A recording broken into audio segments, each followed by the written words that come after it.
This book changed the way I thought about fitness forever. I have tried every single thing from low calorie diets to fitness challenges to cheat meals to twice a day workout and even calorie obsessions. You name it. I thought progress meant pain, that you had to grind 24/7 to earn your results. But then I picked up this book and it hit me. The way we think about fitness is broken, and ironically, the solution was hiding in the world of investing. Lesson 1: your wealth, like your health, grows through compounding. You don't need a perfect day, you need consistent, repeatable wins. I used to obsess about how much I can get in a day, but now I care what I can stick to for months together. 20-minute resistance training, 10k steps, 100-gram protein, and 7 hours of sleep. None of this made a dramatical difference in a day,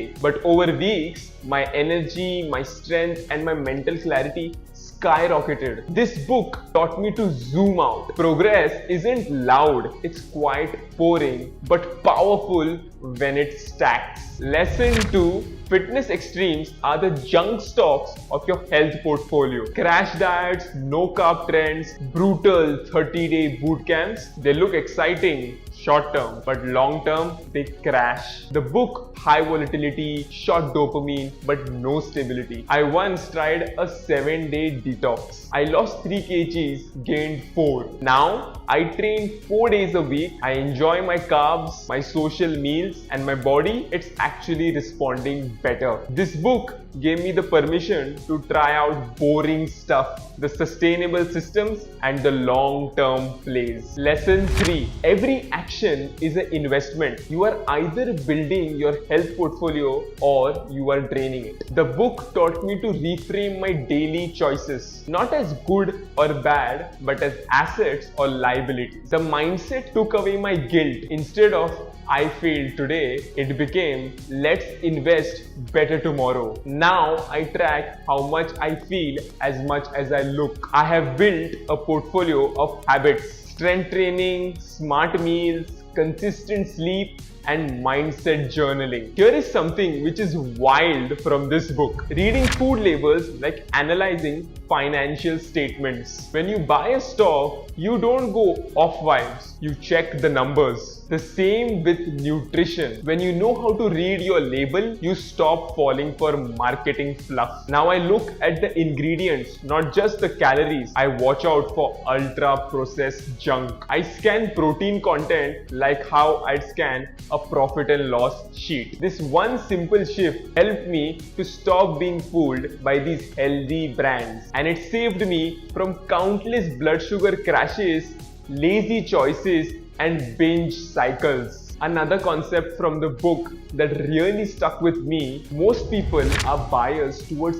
urgency, but success rewards patience. When you try to get fit in 30 days, you panic. But when you give yourself a year, you move with calm intensity. That one thought made me slow down. I started tracking 12-month goals, not 12-week ones. I focused on sustainability, not speed. Patience is the cheat code in investing and in fitness. Reading The Health and Wealth Paradox made me realize I wasn't broken, I just needed a better framework. I stopped chasing willpower and started building systems. I stopped rushing and started compounding. And the most important, I stopped quitting. Now finally, let me leave you with 5 lessons that rewired how I approach health. Health compounds like wealth. Extremes burn out your results. Your habits are your health assets. Food labels are your nutritional financial statements. Patience isn't passive, it's power. If you are done with toxic fitness advice and want a smarter, calmer, and longer framework to build health, read this book. The Health and Wealth Paradox isn't flashy, but it's the mindset shift you didn't know you need. Drop a bicep in the comments if you ever felt burnt out by this fitness culture, and let me know which of these 5 ideas hit you the hardest. I'll see you in the next one.